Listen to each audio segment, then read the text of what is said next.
Hey guys, good morning. Welcome to my YouTube channel ज्ञान का भंडार। तो मेरे दोस्तों, आज समझ रहे होंगे कि मैं इंग्लिश में इंट्रोड्यूस दिया। इसका मतलब आज जो क्लास है मेरा इंग्लिश से है, और इंग्लिश में कुछ ऐसे वर्ड्स होते हैं जिसका मीनिंग मतलब एक होता है, लेकिन यूज हम लोग अलग अलग तरीके से अलग अलग जगहों पर करते हैं। जैसे हमारे सामने आज दो वर्ड्स हैं, जैसे इन का मतलब होता है मैं, और इनटू का मतलब ही मैं। तो इन और इनटू का प्रयोग मे के अर्थ में कहाँ कहाँ हम लोग करते हैं, राइट जगह पे, उसके बारे में हम जानेंगे।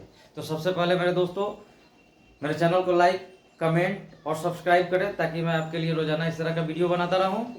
तो इन जो होता है वह किसी भी अस्थाई जगह में होने के मतलब से होता है। जैसे वह अपने कमरा में, वह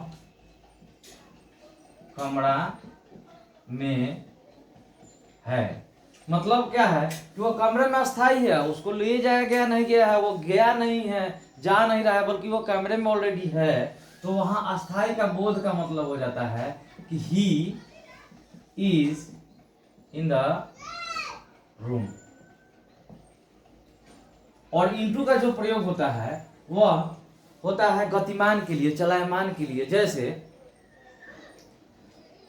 कोई आया कमरे में, जैसे वह मेरे कमरे में आई, तो आने का जो काम है वह गति में है, वो चलायमान है, चलती हुई आ रही है या चलता हुआ आ रहा है। जैसे वह मेरे कमरे में आया, तो उसका जो आने का काम है वो गतिमान में है, चलायमान है, इसलिए वहां हम लोग इनटू का प्रयोग करेंगे। जैसे ही came into my room, into my room. तो दोस्तों समझ गया, और समझ गया तो मेरे चैनल को सब्सक्राइब करें, कमेंट में अपना राय जरूर दें। क्योंकि जो भी हम लोग इनटू का जहाँ प्रयोग, इन का मतलब तो समझ गए कि जहाँ अस्थायी रूप से, जहाँ पे कुछ चीजें हैं, कुछ आदमी है, कुछ वस्तु है, और किसी चीज से घेरा हुआ है, चारों तरफ से घिरा हुआ है, उसमें हम लोग मे का प्रयोग इन के अर्थ में करते हैं।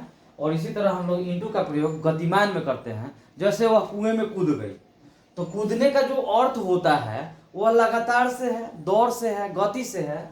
जैसे वह कुएं में कूदी ना, वह कुएं में कूदी, तो वह कुएं में कूदी का मतलब हो गया सी। सिंपल पास्ट टेंस में है तो जंप्ड, क्या होगा, जंप्ड। मे का अर्थ गतिमान में है, तो यहां हम लोग इनटू का प्रयोग करेंगे, into the well. She jumped into the well. That's all, thank you.